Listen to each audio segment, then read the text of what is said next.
welcome to Fulham Fix, the final Fulham Fix of the season. As you can see, we're on the pitch. Might be able to catch Ryan Sessegnon and family, yes. And City game has just ended, where we've unfortunately been beaten 2-0, but could have been very different.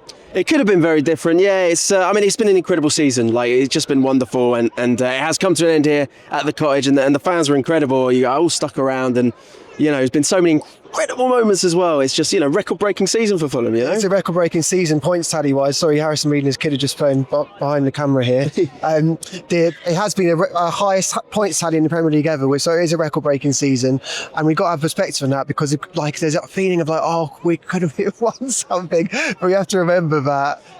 For a Fulham team, this is probably as good as we'll have ever seen. Almost unbelievable. No, they've been honestly just so brilliant, and you're right, there's that slight feeling of could we have done more, but every year we seem to be building, so I'm just sort of saying bring on next year, right? Bring on next year, exactly, Sess. So before we talk more about the season, yes, Sess, we got Clint Dempsey for the final episode. He's obviously not on the pitch, he's in America, and we did this chat over Zoom.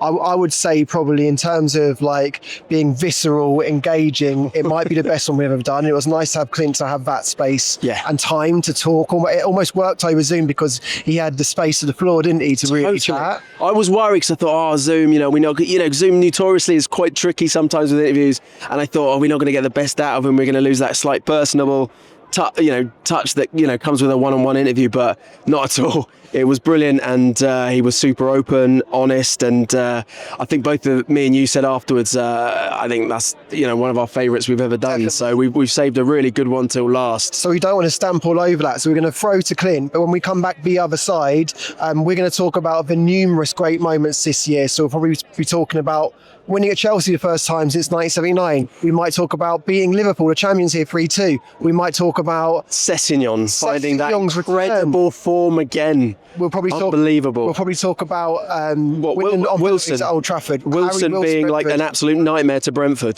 just their worst enemy. So unbelievable. We'll discuss all that on the other side. Come on, Fulham Football Club. Here's Clint. Clint, I'm doing everything in my restraint of power to not sing at you. He scores with his left, he scores with his right. That boy Clint Dempsey makes Drogba look. You can do it. Go on. Yes. Do you sing that to yourself? Do you sing that to yourself ever, Clint? Because I still sing that in my head all the time. You know what? I miss it. It took a while to get that song, and I miss it, man. Anytime I hear it, it always makes me laugh. I can still see the whole Hammersmith end all doing that left and right. Beautiful times, man. Beautiful times. So tell us, we're going to indulge us a little bit. We're going to go back to before you signed with Fulham, quite a bit back. And I know it's kind of well documented if you go on YouTube, and obviously you've been interviewed about this, a few times. But it is quite a unique story, growing up in Texas. How do you get involved? Why soccer? How do you get involved in soccer? How do you end up being, at the time as well, the most, expensive American player in Premier League history, when you came over? Give us a little bit of that journey. I grew up in a big family, a family of 5 kids. I was the second youngest, so I had older siblings. And at a young age, our mom put us in every different kind of sport to kind of figure out what our passions were, but also to make us so tired when we got home, we'd go to sleep and not tear up the house. So, man, I just kind of gravitated towards that.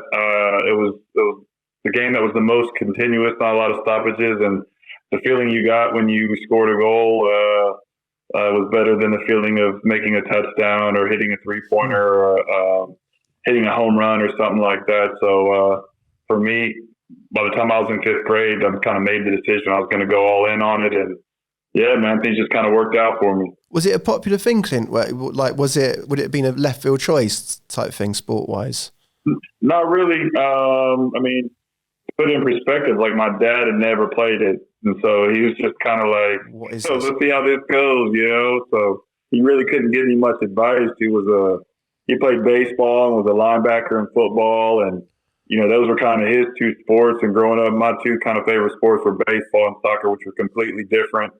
But, man, I grew up in Texas, so there's a lot of Latin influence there. You have people in my community from everywhere in Latin America, whether El Salvador, Mexico, Honduras, and places like that. So those are the kind of kids I played rec ball with. And, you had the country kids as well that played. And, it was fun. It's what I enjoyed to do. And by the time I got to fifth grade, I heard about something called club soccer where you could, get better competition, play against people from the big cities. So I went to Dallas to try to do that and didn't really have the money for a college fund. So we kind of like put all our chips on this club soccer and hoped that it would get us a scholarship, and ended up getting one, which at Furman University, where I ended up eventually meeting my wife. Because I remember, Clint, sorry, that during that Europa run, because you've obviously become since, but even at the time, like a really mythological footballer in Fulham's history. And there are people saying that you had a situation where your parents could only afford one. Was it like a scholarship of one thing, and they sent you? Is there something right about that? Well, I mean, my mom was a nurse. She worked in ICU. My dad worked on the railroad for a little bit, building the bridges and stuff like that. Then he ended up being a carpenter. I would say I was a blue-collar family, and it really wasn't in our budget to drive 3 hours one way to Dallas and 3 hours back for practice. So we were a little bit crazy to be doing that. But there was a time where I had to take off from club soccer for a year, but it ended up being a blessing in disguise because of the year that they kind of focused more on my oldest sister with tennis. She was doing a really good job there, and I was still young and had some time. And the most important years for trying to go to college are when you're in high school, kind of your sophomore and junior year. But they kind of labeled to go to more games for her, but she ended up passing away after that. And it was a tough time on all the family. But yeah, there was a year where we couldn't afford it, and I had to kind of take a back seat, and then that kind of stuff happened. Right. Just going back, you said it was 3 hours to practice, 3 hours there and back. Yeah, like 2 hours and 45, 2 hours and 50 minutes, depending on how fast you drove. But yeah, it was like driving from, I would say, like Fulham to Liverpool or something like that, or Manchester or something like that. How far is that drive? Oh man, yeah. I suppose you do Fulham to Liverpool probably in about 3 hours. Like, and how many times a week did you do that?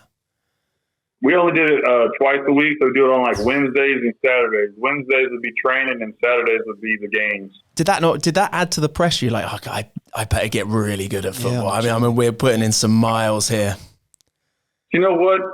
I never really thought about it, other than the fact that just anything less than my best would be like a slap in my parents' face. So it was like always going out there and giving my all, and then of course knowing every damn song that's on the radio because you listen to everything as you drive up and down. And I just remember me and my dad, we used to always get like a lottery ticket and just talk about what we do if we ever won. You know what I'm saying? So those are kind of special times for me that, you look back and time flies by, and you got a lot of good time with your parents, like driving on the road and talking with them. So that was kind of a blessing for me. It's interesting, Clint, how you can football's a good way of articulating someone's past without even knowing them, because we were talking about it before we went on, and everyone really remembers the way that you used to celebrate your goals.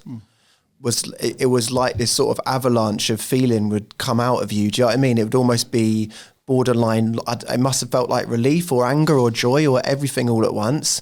And it's giving me shivers not even saying it. Like when you used to score, you used to sense your history and everything you've sort of just explained in that moment. Would that be like correct? Did you have a conscious sense of that?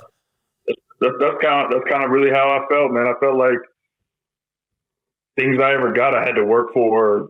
The chips were kind of against me. And I was going to prove everybody wrong. I'm someone that shouldn't have made it in the game from where I'm from. I wasn't your typical kid that went to Bradenton Academy, made the national team at a young age. I was kind of overlooked and just kind of always had to prove myself. So that was kind of like, that's what fueled my fire. And then losing a sister at a young age, so it was just kind of like that was my why. Take care of my family is what I wanted to do. So I had to make sure I made the most of my career to take care of them. And do you think, as you mentioned just there, losing your sister at a young age, do you think that made you more kind of, more focused, more serious? Because listening to you talk, it's almost like you skipped that kind of childhood phase, that kind of young, Because even when you're talking to, like, say, academy players here, some of the younger players, they still have that, a little bit, there's still, that kind of playfulness, I suppose, where, they still go out and have a good time. But it feels like for you, you went almost straight to kind of business and focus, and there doesn't seem to be any point where there was ever that kind of childhood, Yeah, I'd say, I had a great childhood in the sense of grew up, big family, would go to my grandma's in the summer, play with all my cousins and stuff like that. But yeah, 12 years old, losing your sister and being in 7th grade, you have to grow up quick, and it kind of gives you a sense of your mortality. I think a lot of people when they're young, they think that they can live forever, that there's no, they always got more time than what they have. And then by having something like that, it just kind of puts things into perspective and kind of lit more of a fire under me to make the most of what I had. Does it sort of condition you on the pitch as well? Because, like, not to trivialise what's a huge life experience, but that's our memory of you a little bit, is whenever things got tough, you're going to show up more than anybody else. And it strikes me that's one of the beautiful things about that era team that you're famous for, with Roy, obviously. Because, for example, Zoltan Gira, he'd been homeless for a period of time. He came on about a year ago and talked about that, and he'd had a really difficult childhood. And so you just have this accidental collection of footballers that you're going to, even if you get on off the pitch or not, you're going to fight for each other when you're on that pitch. Do you know what I mean? It was like a sort of coincidence in that moment. Did you have that feeling that there were other players in that team that had also come from sort of strange backgrounds that you wouldn't expect them to mould that team? What's crazy is even though you spend so much time with your teammates, there's still so much you don't know about them, right? It's not like, hey, let me tell you, sit down. Are you ready to listen about my life? It's more like, survival of the fittest, like who's gonna be battling out there with me to make sure that we're winning and making sure that we're getting good contracts to take care of our family and trying to be, play this game for as long as you can. And whoever is carrying their water is who you want with you. You know what I mean? You don't want anybody that you got to carry their water for them. So it's always good when you look to the side, you people got your back, and at the same time, like, they know you're going to run through a brick wall for them. So, but yeah, I would say my time at Fulham was some of the best times I ever had in my career, but still I would say it was a time where it was like, I felt like my back was always against the wall. Every time a new coach came in, I was kind of always put to the side and had to prove myself. And but at the end of the day, it's kind of the things that you work the hardest towards being the most in the end, and being able to prove myself over and over again is kind of something that I look back on with a lot of pride. Yeah. Should we do it chronologically a little bit? Because you obviously signed for Fulham as the highest paid American fee from MLS at the time, and you score the goal that keeps Fulham up, which is actually largely forgotten because of what you went on to achieve. But your first goal for Fulham is in the last game of the season against Liverpool, isn't it? Did you feel that? It was like Sorry, go on, mate. Yeah. Second last game of the season. It was kind of one of those things where I came from MLS where I was an all-star, right? So I was like, I think I've got some swag to me, And then I come over at Fulham, and then it's like, damn, I'm on the bench, bro. Like, and it's like in practice, I remember like everybody else would have like unlimited touches, but because I like to dribble so much at the beginning, it was like, Clint, you can only have 2 touches and stuff like that. But yeah, man, it was a reality check for me, but at the same time, I was lucky to have other Americans there that knew what I was going through, like Bocanegra and Brian McBride, to kind of put an arm around me and say, keep fighting, keep going. But yeah, scoring against Liverpool and helping like keep Fulham up, it's something that let me know that I belong there. And I think going through a relegation battle and ending up on the other side, it makes you truly feel like you belong in the league, because it's like I wasn't part of the promotion process there, them battling out in the championship and stuff like that. So by going through a relegation battle is almost like you earned the right to finally be in the league, and I kind of pushed on from there. Yeah, absolutely. That's some incredible times. When you actually joined Fulham, was a big part of it going there because you had people like McBride there and Bocanegra? Was that a big part for you? Was that part of the draw? I mean, if I'm being honest with you, completely honest with you, I just wanted to play in the best league in the world and test myself against the best players, right? So after playing in the World Cup and doing well in 2006 with the U.S. and Germany, basically Everton and Fulham were the two teams that were looking to put in bids for me, and then MLS accepted Fulham's offer because they offered more, and then I was like, all right, well, yeah, man, I want to go to the best team that I can go to, the best league that I can go to, and it happened to have Americans there. So for me, if it didn't have any Americans at all, and that's the team that wanted me, that's the team that I would have went to, because it's kind of like beggars can't be choosers in a sense. Like I don't want that to come across in the wrong way, but it's like I was in MLS and I wanted to get out, and I wanted to test myself in Europe. Fulham is who gave me an opportunity with Chris Coleman, believing in me. So I was looking forward to the challenge there. And how soon would you say did you manage to sort of, I suppose, get up to speed with the difference in styles, like play styles? Because I can imagine there was quite a vast difference between MLS and Premier League at that point. Yeah, I would say the depth of roster and the quality that you had in an 18-man squad in the Premier League versus MLS. I mean, it was just such a higher level. And then the pace of play in which the game was played at, how fast it was and how fit you needed to be.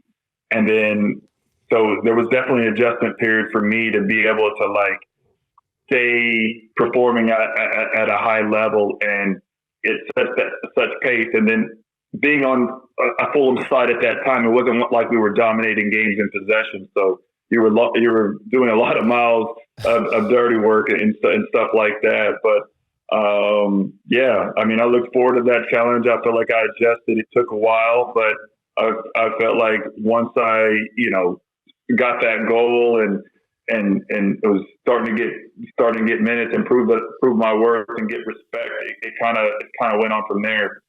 When I imagine you coming to Fulham at that time, Clint, I picture you almost like a Rocky film or something, like you coming on your own to the other side of the world. Do you know what I mean? Like a fighter, like sort of coming over. Good, like off the pitch as well. Did you have that feeling of it being a total culture shock and sort of, do you know what I mean, being almost on your own to begin with? I mean, I was lucky in terms of coming to England because there wasn't a language barrier. Even though we used different terms and stuff like that, I could communicate with people if I needed something. And the club was very helpful about making sure that, I was if I needed a flat to rent out or to try to find a vehicle or, stuff like that. So off the pitch, the transition was pretty easy. Driving on the different side of the road was a little tricky at first, and then you kind of get used to it. I mean, when no one's on the road, you're like, oh, what do I do here? But when you're you just follow traffic when you're on the road, and then it's all funny. the roundabouts I wasn't used to, and then the blinking yellow lights in the village, like, hey, you got to stop, can't hit people, they have the right of way. But I had American friends actually that moved over here, and it's funny you mentioned the roads because they said the one thing that they really couldn't get their heads around is how small the roads were compared to like out in the States. The roads were so wide. Yeah. Then they come here and roads that we consider just fine roads. Yeah. But they were like, this is insane. Like a country lane. Like my friend, he won't go near a country lane if it's a single track country lane. He's out. He's like, no, we're not going that direction. We'll go an hour the other way, even though it's, you know what I mean. You must have had a bit of that, right? I mean, because it depends on your vehicle, right? Like if you have to get off the road a little bit, I mean, next thing you know, you could be falling off in a ditch. I don't really have much of a shoulder on those country lanes, so I get what they're saying there. But lucky for me, I was kind of more in the city, and I enjoyed my time. I think Southwest London is one of the best parts of England, in my opinion, or best parts of London. So it was fun being there, and I had 3 kids there, so it's like. I always look back on my time there with good memories and look kind of forward to getting back again and bringing all of them that were born there to full circle where it all started. Yeah, man. Clint, we got to get into jump ahead of time a little bit and get into the Europa League because obviously you scored what might be the most famous goal in Fulham's history, which I think anyone who was present to see that, even in the ground or outside it, can replay it in their heads. But just that period of time, quickly before we get to Juventus, Did you ever sense in that Europa League camp, because you just mentioned that it was difficult always when new managers came in to get into sides? With Roy, he wasn't initially picking you type thing. Did you feel like that was your relationship with Roy to begin with? Like you had to prove something all again to him? Yeah. I mean, the situation there was like Chris Coleman brought me in, and then there was some drama that happened, and then there was something like the team wasn't doing good, bugged the car, whatever situation with his missus, I don't remember. Then Lord Sanchez took over, and then we really weren't in a good position. And then kind of Roy Hodgson comes in. So I understand coaches are going to come in and they're going to kind of make some changes and bring in some players. Obviously, the players that were there before weren't doing the business. That's why the manager is not there. So like they brought in Tolton Gear, who kind of played, and the position that I played in was a withdrawn striker, or, really the position I ended up finding was more of an inverted winger, playing on the left and coming on my right foot. And we started playing more of that kind of style with Damien Duff being on the right, kind of coming in on his left, that's the kind of style I would play if I was a coach. You know what I mean? I like to have the inverted wingers kind of come inside and play off, play into the strikers, giving goes and getting shots at the top of the box and stuff like that. But yeah, I mean, Mike Kelly and Roy Hodgson, they like Zoltan. That was their guy, and Simon Davies and kind of Damien Duff was who they went with. But like when one of those guys was hurt, like I was in the lineup and I was doing my thing. But like when I got hurt and then I came back, it was like I wasn't in the team, right? So like I had to like do extra, and I was kind of got pissed about that. I mean, there was a time, I don't know if you saw, I had like a cast on my hand from punching a window in the locker room because I was told I was supposed to be starting. And last minute, they kind of changed it. So it was just kind of like, I was just kind of used to kind of getting the short end of the stick when everybody was completely healthy, kind of how they did me, unless I was pulling up trees. Like, after I scored the goal against Juve, bro, I remember being in the home game against Hamburg, and Mike Kelly goes to me, he's like, not like you pulling up trees, son, or something like that. And I said, what about the shit versus Juve? That's a man, like, what are you talking about? Yeah. So it's just kind of one of those things. I always felt like I was a dude that, and maybe it's being American, maybe it's kind of having that chip on your shoulder, but when everybody was fit, I felt like they were looking for a reason to kind of get me out of the team. And so that's why I had to make sure I kept scoring to always be in there. I feel like I had to do more, but that's just how I felt. Whether or not how that looks from the outside, everybody can always kind of have a different story. No, I can guarantee you that if I just scored the most famous goal in Fulham's history to knock Juventus out, and the coach has said to me, "You're not putting up trees," I'd be annoyed. Any human being on the planet would have had a similar response to Definitely. that. Like, yeah, I mean, because it's interesting you say that, because I've completely forgotten that there was that struggle for you, because when you think of that team, you think of you. Yeah. Do you know what I mean? In my head, every coach. Yeah, right. Every coach is the same thing. Even when Mark Hughes came in. Even when Martin Yole came in. If you look back at the tape, the beginning of the season, when they come in, guess who was on the bench? Your boy. Yeah. What do you put that down to? Do you think it's maybe a slight stigma? I mean, obviously it's changed a lot now, and in America, but it might be just the American thing. Do you think there's maybe whether they realised it or not, a slight prejudice or stigma towards an American player, maybe?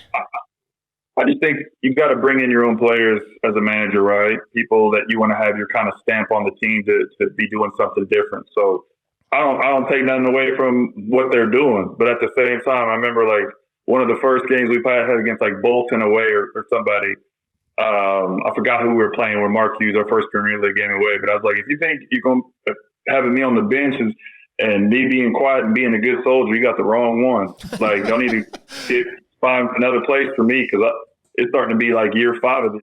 So yeah, my patience has kind of run out with like kind of earning my spot. I felt like I kind of done that. So, but it still was great times. We still did a lot of great things. It's just, that's what happens when you have so many coaches come in. They got to bring in the players that they want to bring. And then if you think about the time I was there, like that was like 6 coaches or 5 coaches in 6 years. It was Chris Coleman, Lori Sanchez, Roy Hodgson, Mark Hughes, and Martin Yole. Yeah. I mean, there's a 5 lot. coaches in 5 years. Yeah. 5 coaches, something like that. So. Clint, the players that we've had on the show that played in your team, loads of them. All of them said with a lot of love that the thing they remember about training is you and Dixon Atuhu constantly getting in confrontations. What do you remember about that? Was it just like, was training, as you go as hard in training as you do on the pitch, basically?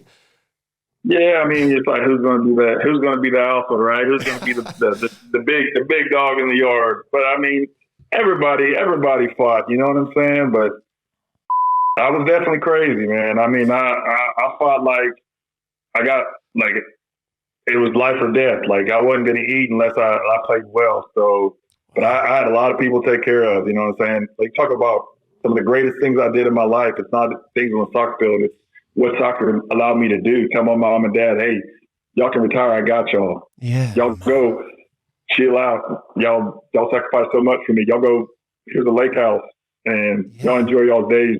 See your grandkids grow up. Like that's the that means the most to me. Do you know what? When there's certain, certainly you speak to a lot of footballers who say that there is a moment where they say they were able to turn to the people that supported them most. Tom Kearney was one of them. I think Sean Davis as well, but they were able to turn around, and you can certainly hear it with you, but to be able to turn around and go, you did all that for me, you supported me, you threw everything at me, here you go, this is what I can do for you. And it sounds like that was really, really poignant for you. Like you said, it was the reason you were playing and the reason you were fighting every day.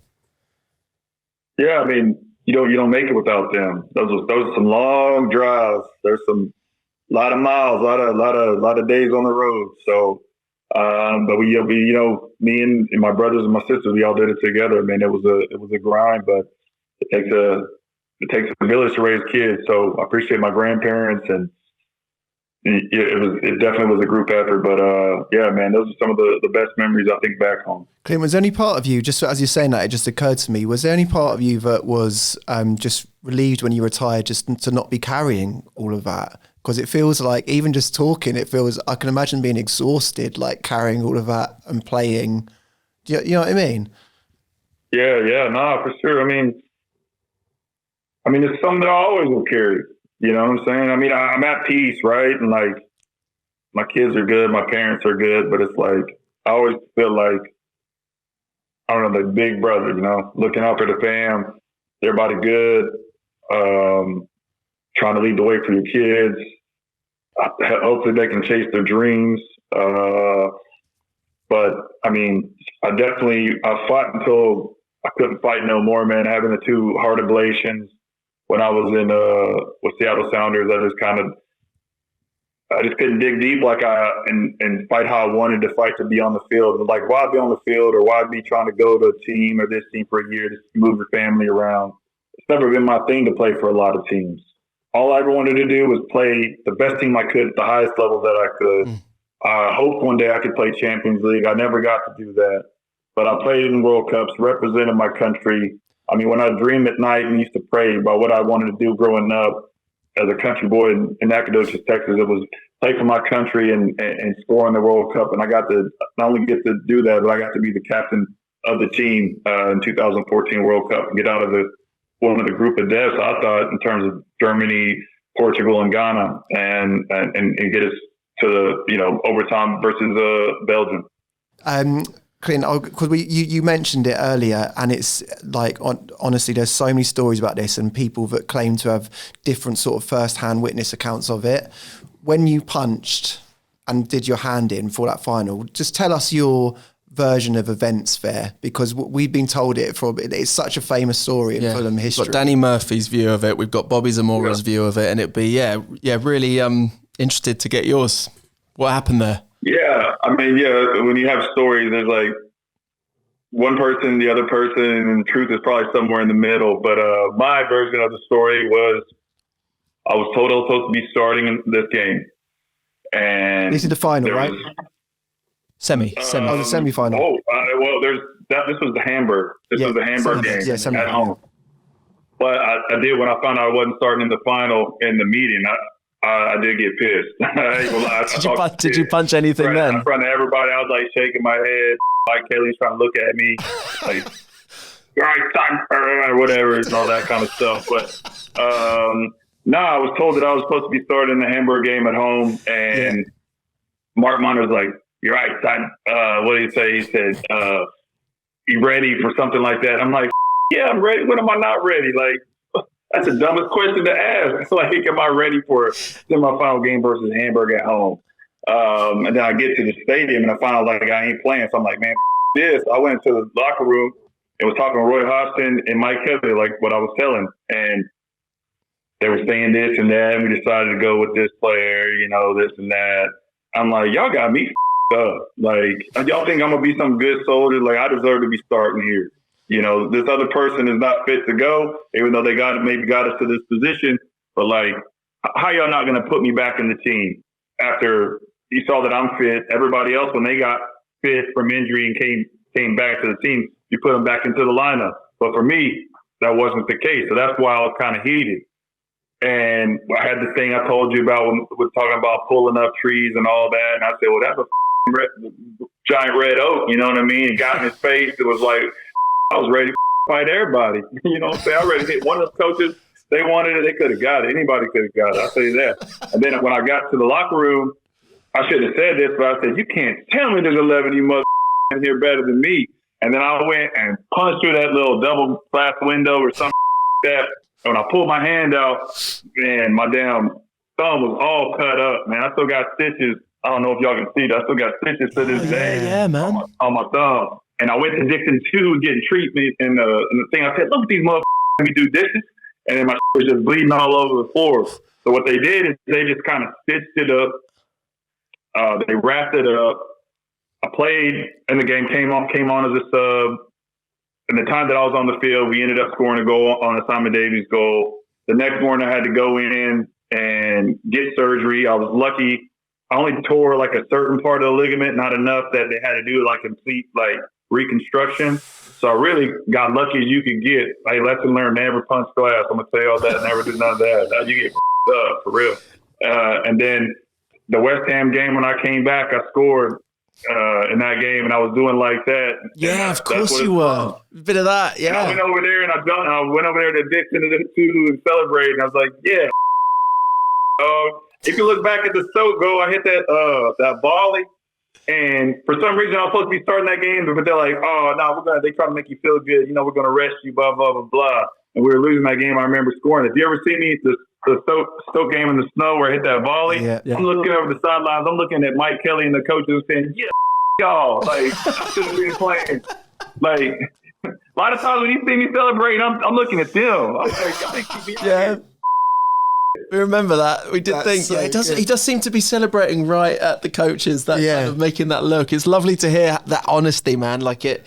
And do you know what? There's probably a part of, Hodgson and Kelly that probably really appreciate that. You want to see that fight. You want to see that passion, and unbelievable, man. Like it, and the fans knew it. Like the fans could feel it. Like you said, every time you scored a goal, it was like a release. It was like, you were possessed, and it was incredible to see, Yeah, man. I mean, it was good times, bro. I mean, even though that there was like frustration and anger and being disappointed and fighting, but that's life, man. That's family. That's going through stuff. You know what I mean? So it definitely had to earn my respect, and I felt like I did that. You know what I'm saying? I mean, my times there, like I said, are some of the best memories that I had in my professional career.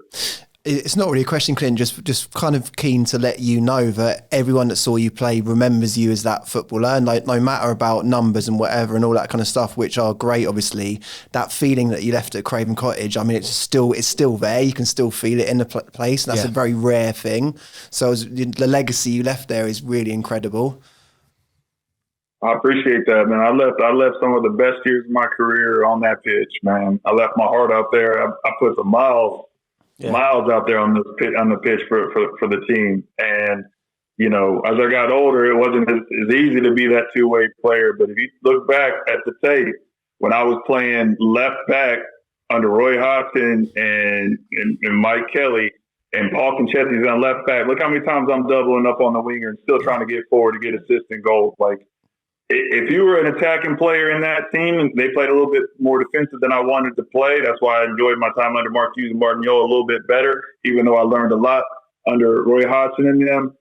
I mean, to be an attacking player and to put up assists and goals, You won't have to get it out the mud if you wanted to do it on that team in the way that they played. But it taught me a lot about the game.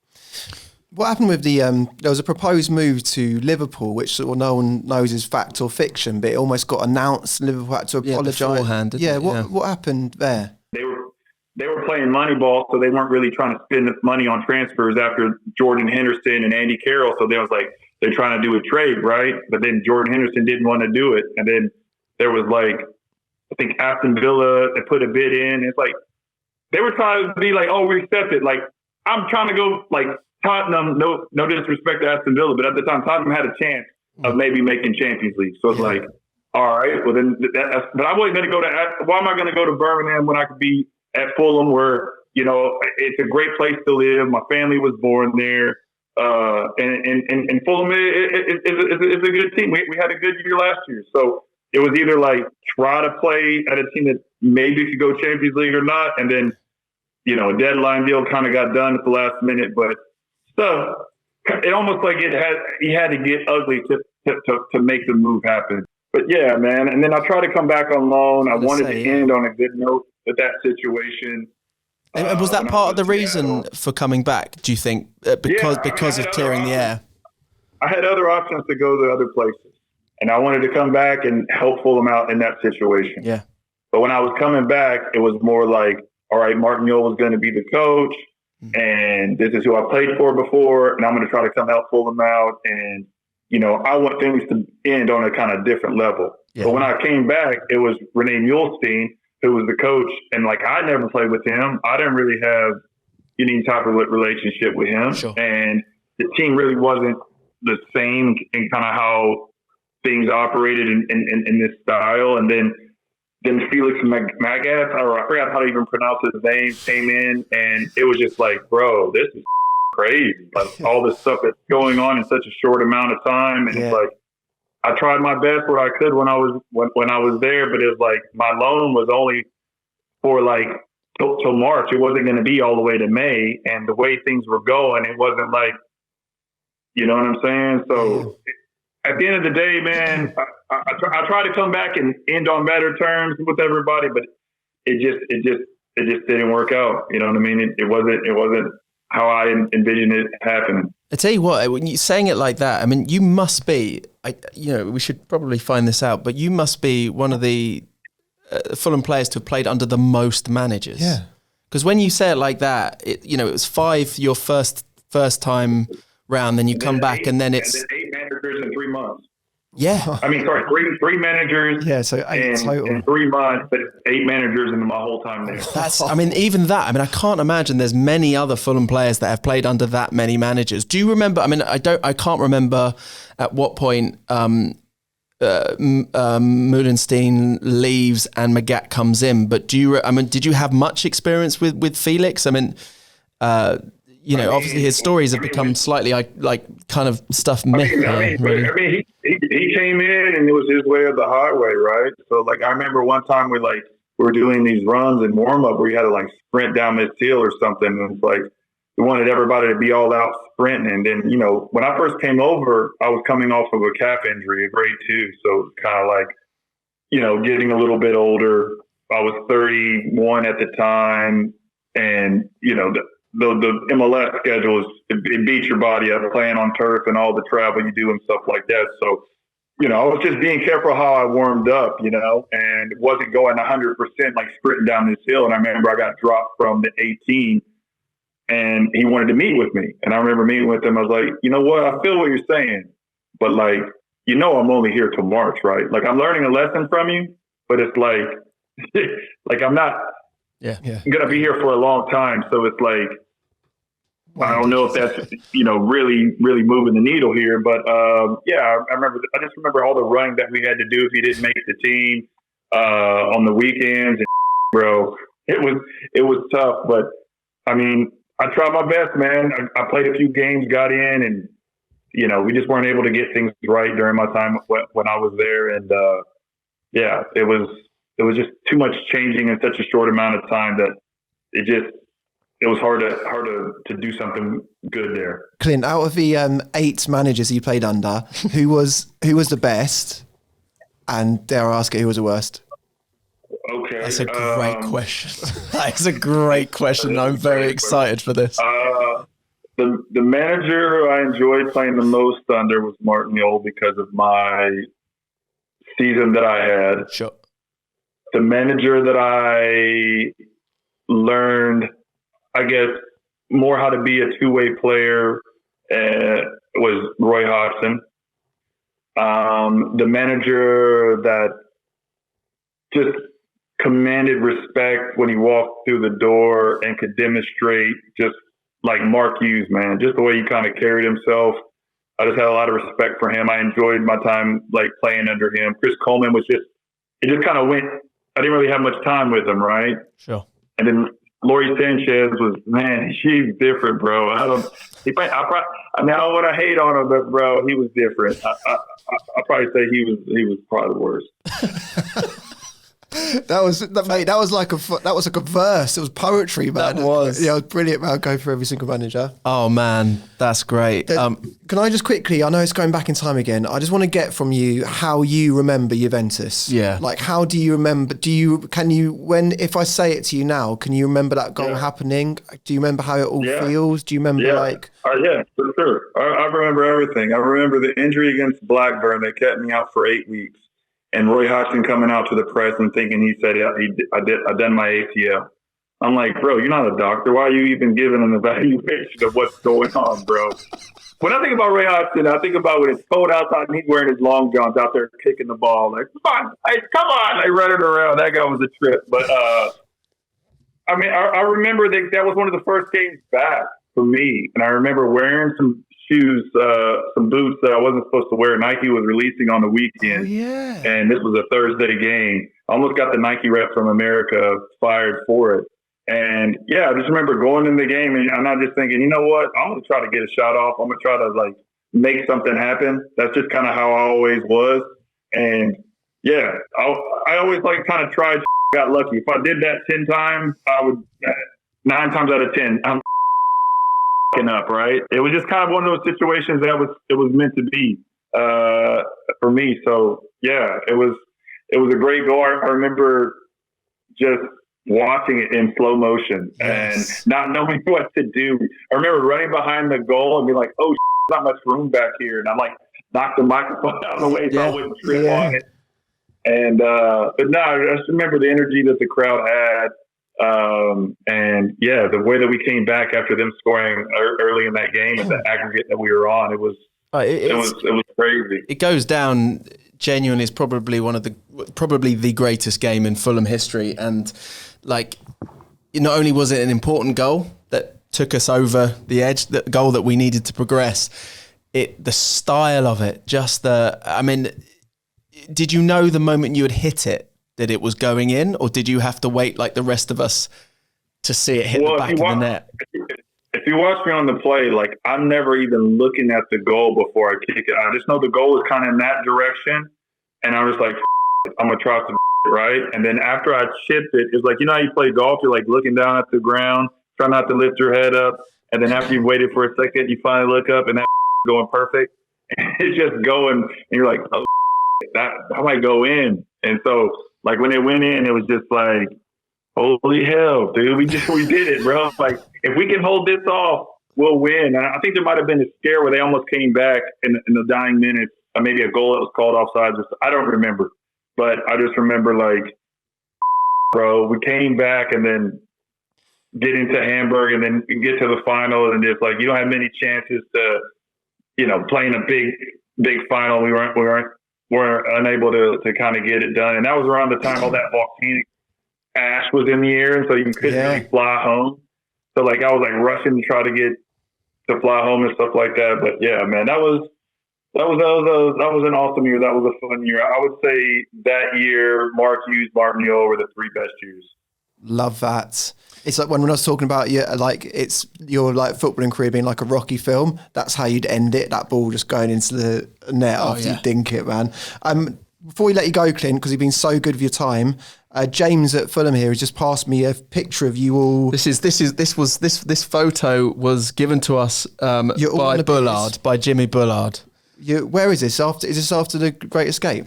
So after the greatest grape, there's a photo of you all on the beers with Jimmy Bullard, Danny Murphy. Do you remember this night? If we show you, Can you get that up to the screen? Yeah, that's us on the bus or the plane. Is it after Portsmouth? I think it must be. I think it might be. Yeah, the party. I think after Danny Murphy maybe scored the goal that kept us up. I can't tell, but I'm looking.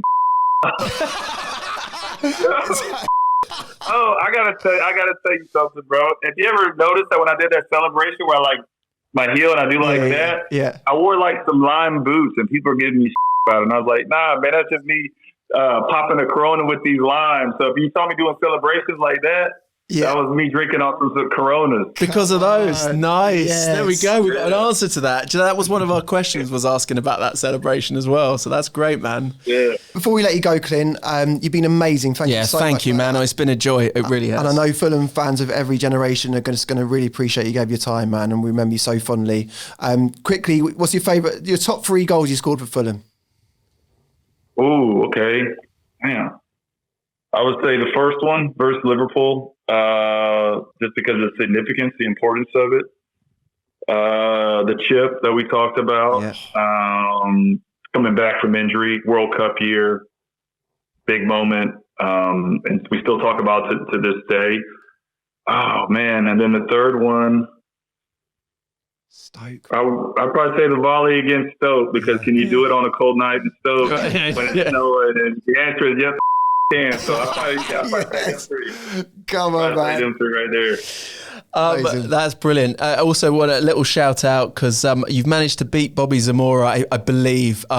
He swore he was quite high. Was it 15 times, I believe, in our podcast? I was definitely. And I think you've smashed him. So yeah, there we go. Yeah, you got to keep it real. If we're like, where I look at it is, we're at a bar or pub. Hell yeah. Talking about stories. You wanted it real? Hell yes. I gave you the real. There you go. Absolutely, man. And we love you for it, man. Listen, thank you so much. Honestly, I've had an absolute blast. Incredible, man. And thank you for the good times, man. We'll always remember it, man. Yes, sir. Yes, sir. I appreciate y'all staying up late to do this. So thank y'all. Legend, Clint. Yeah. Take care of yourself. Right, man. Come on, Fulham. He scores your left, he scores your right. That boy Clint Dempsey makes Drogba look ordinary, just really ordinary, really plain. Right. Yeah, and something like that. Legend of Fulham, but you might see over our shoulder another legend this year, Rodrigo Muniz, next to Josh King, and Rodrigo's wearing the championship winners shirt. Oh yeah, look at it. 101 points that year, and it really does suit him. In my mind, he could have been in that team. Yeah, we're going to talk about some of the moments of the season. Rodrigo. Come on, 1 second. One of our top moments of the season, we're just discussing now on Fulham Fix. One of them is your goal. Chelsea. Against Chelsea. Talk us through the best time. Yeah. In the season, no? Oh, I've got another one. It's right up there. Liverpool. No. Virgil van Dijk, spin him. Was good, but Chelsea was top. I mean, you've had a lot of pretty incredible moments this season. How does this sort of stand up this season against others? Thank you, Fulham. Thank you, Fulham fans. Yeah. And I hope next season can be better. Hell yes. Thank you. Absolutely. Happy fishing, man. See you next season. Happy fishing. Come on. Absolutely. He knows. He knows. There he is. Yeah. Our friend and yours, Rodrigo Muniz. I mean, that's got to be up there, right? So, as some of the best goals all season, Chelsea away, winning. I mean, obviously winning away at Stamford Bridge, something we've not done in 40 plus years. An unbelievable result. Since 1979. Well, I mean, come on, unbelievable, right up there. But you're right. I mean, that's just one of a number of goals he scored. Another one being, you mentioned it there, the Liverpool.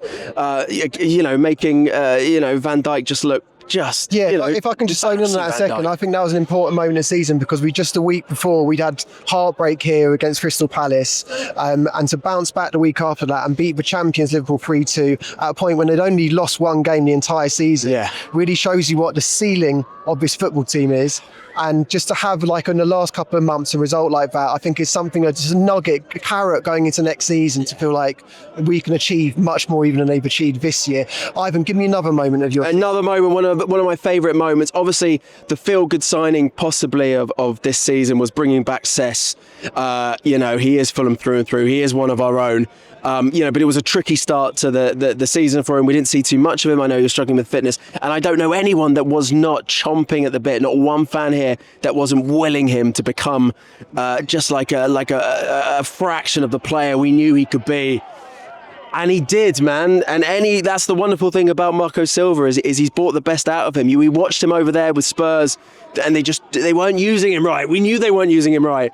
And then he comes back here, and one goal, obviously, that sums it up brilliantly is coming on for Spurs, and the stadium absolutely erupting from just coming on the pitch. And then second touch in, 2-3 minutes later, scores an incredible finish. And although he was just trying to not celebrate, it ended up looking like the most boss-ass celebration that anyone's ever done, ever. Is that the moment when Rodrigo goes over his shoulders as well? Right, unbelievable. Amazing, yeah. So that's definitely up there as one of the finest moments, I think, of this season. Another one from you, sir. Mark, to assess a story that's only getting deeper, I'll have to say, at Old Trafford, winning at penalties, in the FA Cup 5th round, that story goes deep because obviously 2-3 seasons back, we're bossing that game at Old Trafford 1-0. Yeah. And in the most catastrophic minute in the history of Fulham Football Club, Mitro sent off, Williams sent off for a handball on the line, and Marco was sent off. Yeah, we get rid of him as well. Losing that 2-1 with nine men.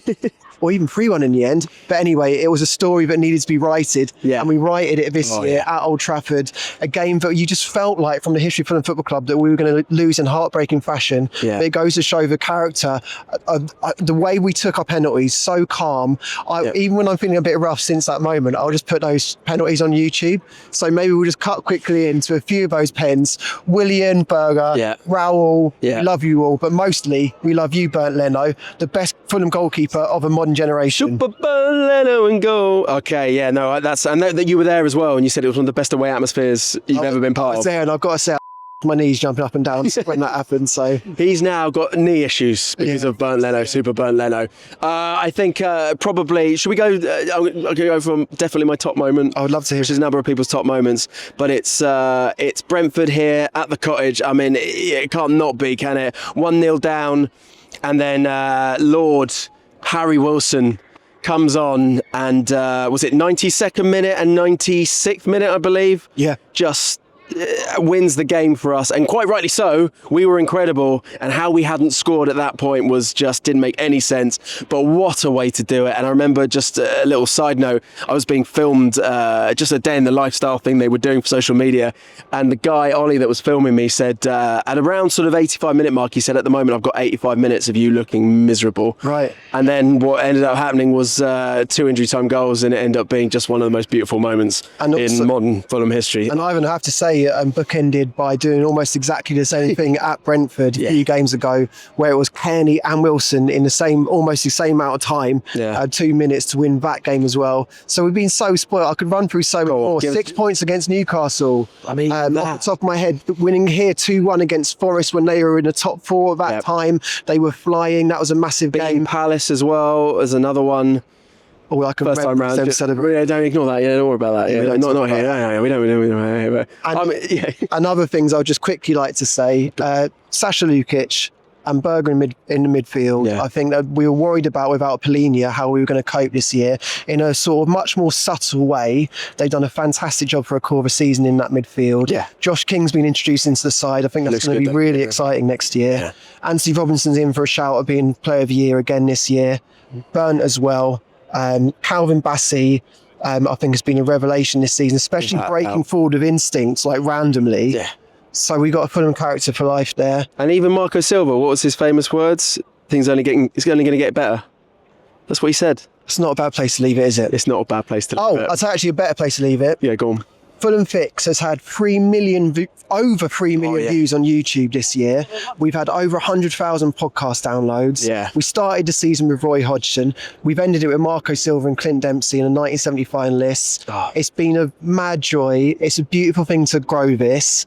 And we're going to be back next season, evolved, better like the players on the pitch. Agreed. And we're looking forward to it. We are. Bring it on. Come on, Fulham. You Whites!